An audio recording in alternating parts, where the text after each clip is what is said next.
Alright, so this one's going to be a pretty short one, I think. I'm going to switch gears a little bit and discuss two different topics, one for tomorrow, one for today, and that is the difference of equality.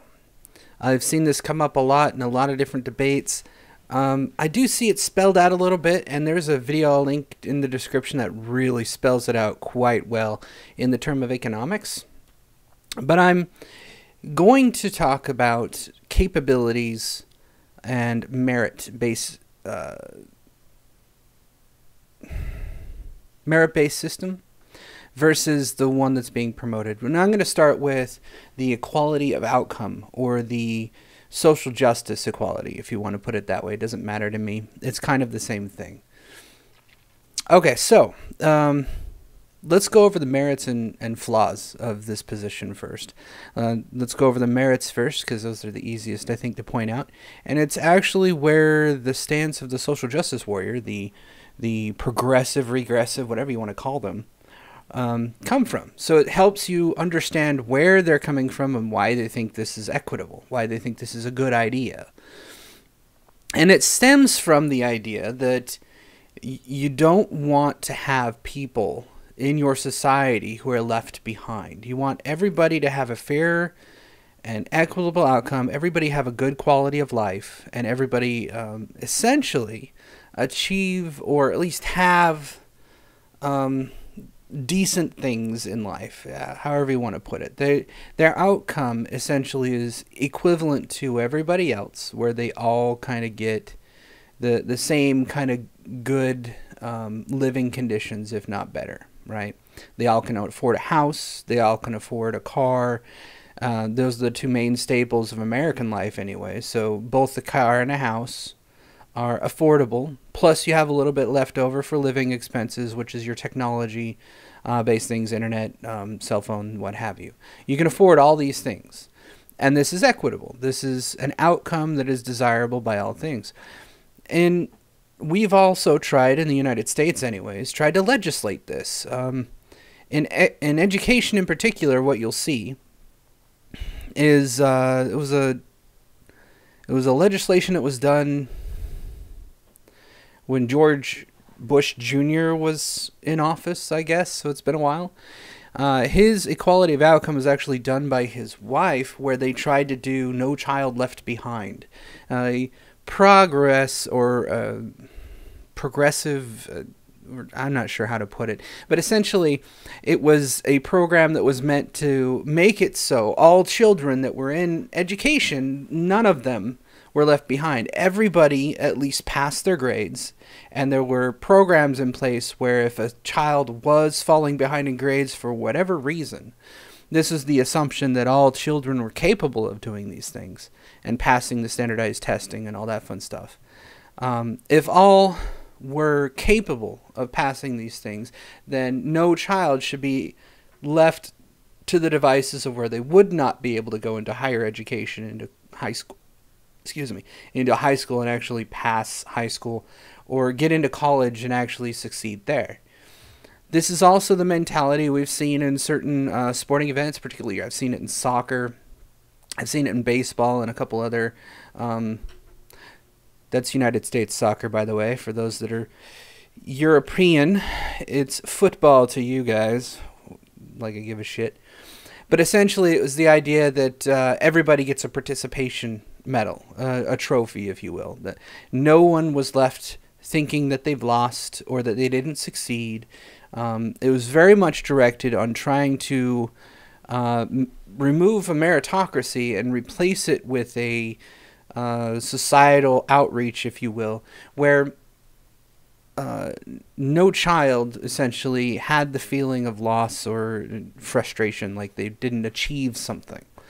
And this normally would be humane, if you would think about it. Like, you don't want to upset children per se. You do need them to learn.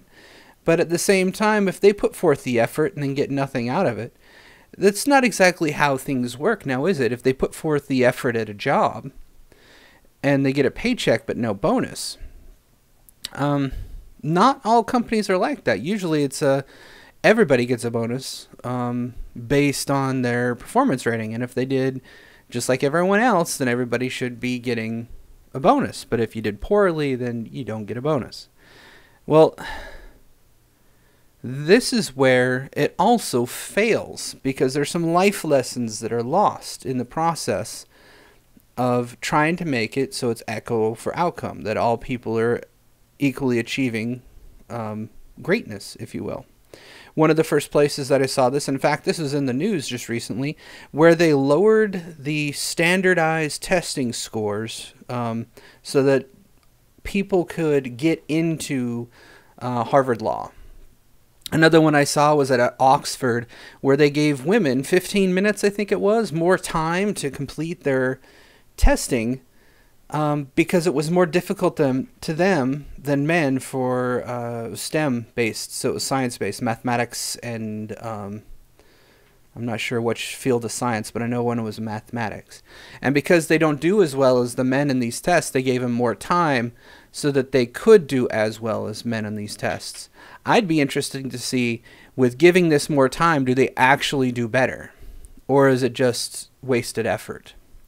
Since this just barely happened, there's not a before and after comparison, so we don't know yet. We'll find out, I'm pretty sure, very soon.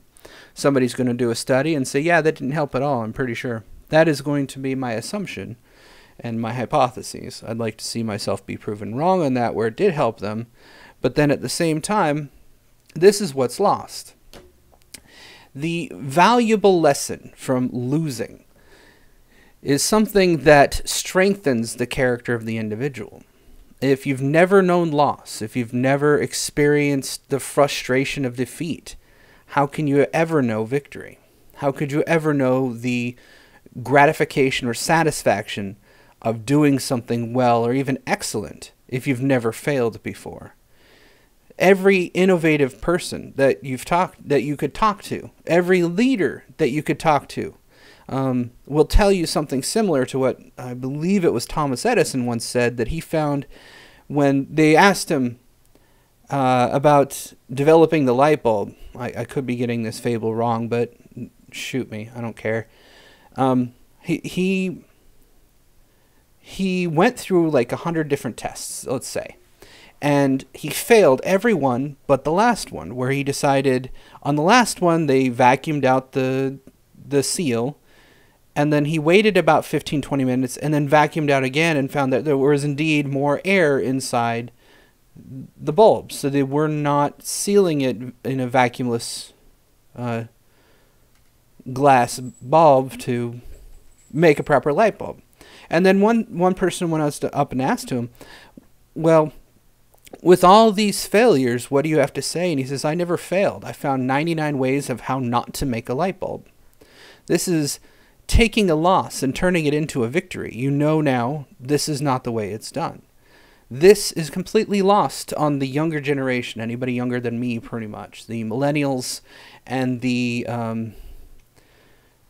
Gen Z, I guess it would be considered. These people have no idea, because they grew up in a society and in a culture and even in education where no child is left behind. Therefore, there is no failing of tests. You don't get held back a grade. They find a way for you to get moved forward so that you can stay with your kids of your age, but you still have to do some makeup work and you have to do some extra stuff. In fact, in some cases, what happens is the kids that aren't exactly capable of doing some of the work don't have to do as much as everyone else. I know this firsthand because I have a child that has a learning disability. He's got Asperger's, so it's really difficult for him to socialize, and even more difficult for him to grasp some cognitive tasks, if you will. And so they lowered his requirements in his classes so that he could still achieve and stay with everyone else, while everybody else had to do the actual full load of work. I don't find this very equitable. I don't find this fair. This means that he'll never know defeat because he hasn't lost anything. I got him in other studies. I put him in jiu-jitsu so he can indeed learn that there's always somebody that's going to be better, and you will lose. There's going to be some videos coming soon, of course. I'm going to be doing a competition up in March probably, where I'm going to have the kids and we're going to all do family competition, see if I can't take first again like I did in the last one that I recorded. But anyways, in these equitable positions, you lose the experiences of loss, the experiences of defeat, in exchange for everybody being able to succeed. And that's not just the only loss in this situation. Now, the merit of keeping everybody at the equal terms necessarily requires you to put the standard, or the goalpost, if you will, at the lowest possible achievement rate, the lowest possible level. Now, as I described earlier with my child having the learning disability and him having to do less work than everyone else, that's one way to do it, but the outcome is the same, where all kids get to pass their grade. That's fine, I guess. I don't necessarily agree with it, but at the same time, those that exceed in their jobs, exceed in their abilities, those that are the geniuses. Let's take a great comparison here. Let's take the idea that William Lane Craig is a astrophysicist. As insane and absurd as that sounds, for the sake of this thought experiment, let's just say that he is. Now, we already know, based on his rather interesting views on creation and physics and the beginning of the universe, that it seems absurd, and he wouldn't be a very good physicist, astrophysicist. Now, compare him to the Neil deGrasse Tyson or the Stephen Hawking's of the world, the absolute geniuses that have discovered greatness. Or compare him to Einstein, one of the best physicists in the entire world to date. These people make William Lane Craig look like he's handicapped because of his comprehension of the universe. He's not an astrophysicist and he doesn't do well in this circuit. However, you have people that do exceedingly well. Now, if we were to take the principle of the equity of outcome or equality of outcome and apply it to these people in astrophysics, we would necessarily have to have both Neil deGrasse Tyson and Stephen Hawking perform at William Lane Craig's level of astrophysics. He would necessarily have to operate in the same mode, in the same level, because we would want equitable outcome. All these people have astrophysics positions, and therefore their publications can be no less credible or incredible than the next. They all have to be equal in their outcome. They would all have to perform in their outcome. So anybody that exceeds in knowledge, expectations, or capabilities necessarily must be compared to the lowest common denominator. Now let's apply this to jobs, into positions. If you have a position for a programming job, let's say, you would necessarily have to make the qualifications for that job to the lowest possible denominator of the person that would possibly apply for this position. How would you determine what that lowest capability was? Would it be the person with zero experience and maybe an associate's in programming, so at least he knows how to do the job? Or would you have to make it to the level of a person that was a janitor and just decided he wanted to identify as a programmer that day, or the rest of his life for that matter? The equity of outcome would necessarily give that job to the lowest common person, and everybody else would have to either perform or work at that level. Everybody would be equal. Nobody would get a merit. No one would be able to outperform the other either. So all people would have to perform at that same low level in order to make it equitable for all. Those that would exceed in their position, in their job, would outshine those that do horrible. So the janitor doing programming compared to the master's degree in science and information technology with 10 years experience programming at a high level in multiple languages would outshine the janitor. And in a meritocratic system, he would necessarily outperform the other guy. But in the equity of outcome, who would necessarily be on the same level, and there would be no performance difference. There would be no merit, there would be no bonus, there would be no incentive for that person who has already excelled in the position to perform at his level of expertise. He would only have to perform at the lowest level of expertise. There would be no motivation to do otherwise. And that is pretty much the crux of equity of outcome. First is the benefits of having the safeguarding of people so that no one fails. This seems charitable on the surface, but it's only charitable to those that aren't capable in certain fields, so they can decide and choose what fields they want, and they may suck at that field. And rightly so. Maybe they just don't have the talent for that field. But in a equality of outcome situation, they could perform at the same level, and the person at the top would necessarily perform at the lowest level, regardless of their capabilities, because there is no incentive, there's no bonus. In fact, they might just stop doing it entirely. So too, the person at the top is forced to undermine their own capabilities, their own expertise, and their own pride and accomplishment, because there is no incentive, zero incentive, for them to perform any higher. There's no reason. And that is the problem with the whole system. From beginning to end, the beginning being you never learn to lose, thus you never get the true taste of victory when you succeed. You never know your strengths and your weaknesses because you're all treated the same, as if all things are created equal. Finally, the person at the top will necessarily underperform because the person at the bottom will not have to perform because the standard is set to the lowest common denominator. That would start in education and move over into occupation, necessarily because of the way that it's structured at that point. You're now pushing forth people that are not capable of doing the position of those that excel in that same situation or field. Thus, you have the Oxford University dumbing down college admissions and tests so that the people that don't excel in those particular fields can now gain entry.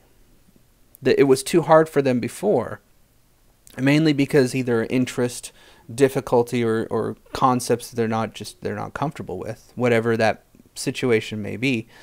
They must now necessarily dumb down the qualifications, then therefore there's no incentive for those that are really good at it to do any better than the lowest person. They don't have to try. There's no effort. There's nothing to gain. Anyways, that's all I have for this video. Next time I'll be talking about the equality of opportunity. Hopefully I kind of brought it down to its bare roots so that you guys can have something to tool with, that you understand where the SJW is coming from and why they think it's a great idea versus the actual outcome and the loss of individual comprehension that necessarily comes out of some situation. And like I said, I'll link in the description a great speech that I found on equality of outcome versus opportunity. It was based in economics. Absolutely brilliant to listen. I think it's in black and white. No, it's not in black and white. It's old though. It's pretty old. I think you'll enjoy it. Thank you for watching, and see you tomorrow.